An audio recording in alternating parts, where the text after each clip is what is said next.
Hey cleaning family, in this video we are going to be discussing when is the right time for you to hire within your cleaning business. Now the answer to this question is going to vary from person to person. Now we all live different lives and have, different situations at home, meaning there are some entrepreneurs that have full-time jobs or another means of income that can cover all of their bills and necessities and are currently working on building a cleaning business. And then there are those who are in their cleaning business, solo cleaning, and this is their only means of income. And there's nothing wrong with that. I was actually, that second person. I was out cleaning, my only means of income, doing it all. But back to what I was saying.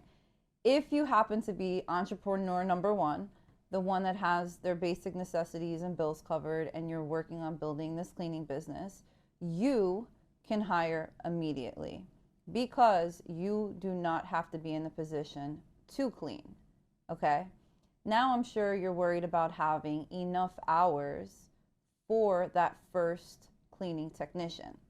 My answer to that issue is that you do not have to market this job or this cleaning technician position as full-time. You can easily post this job looking for part-time employees, meaning anywhere from 15 to 30 hours a week you have available. Now you can also post this job position as a part-time to full-time. And you can even post this job position as two part-time positions if you have enough work, right?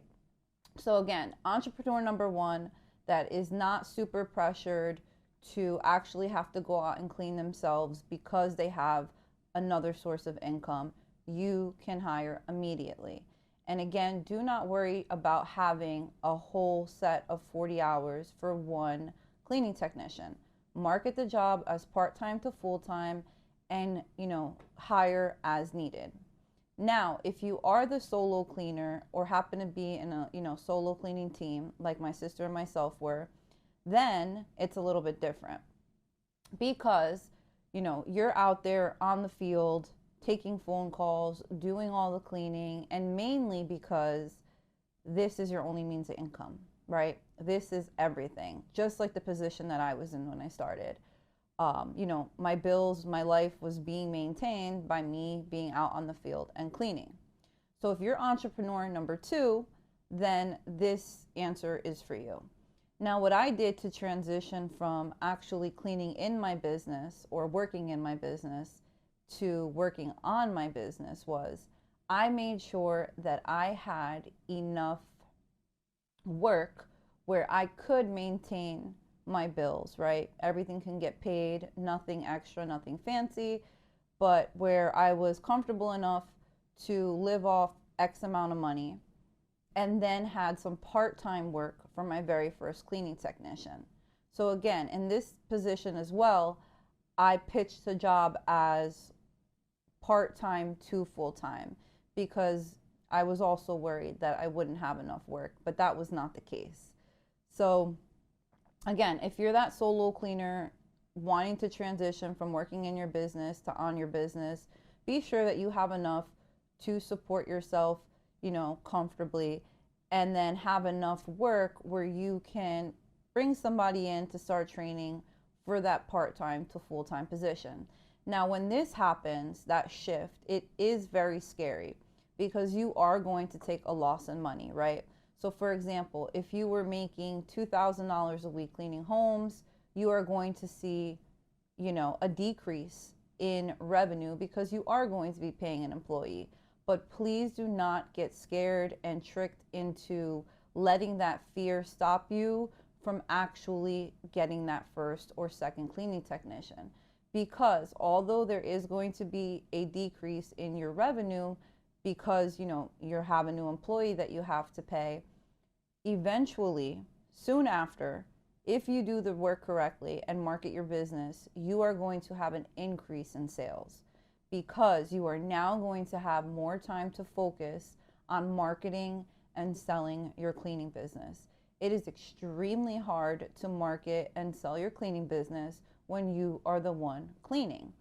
And that goes for also the cleaning business owner who is even still into the business part-time, even if you're cleaning a couple days a week, which I get, people do for many reasons, you have to think about what you could be doing with that time, right? How you could be actually finding new clients and bringing in that new business. So again, the answer to the question, when should I start hiring, is going to be different and vary from person to person. Understand how much money you need to be bringing in every month. Understand how much work you have projected on average, right? And then figure, is this a good time to hire? Do I have enough work that it's covering my bills and I can now bring somebody on as part-time? Now here is a bonus tip from you guys that I learned from my very good friend Dave from Dave's Cleaning Consultant.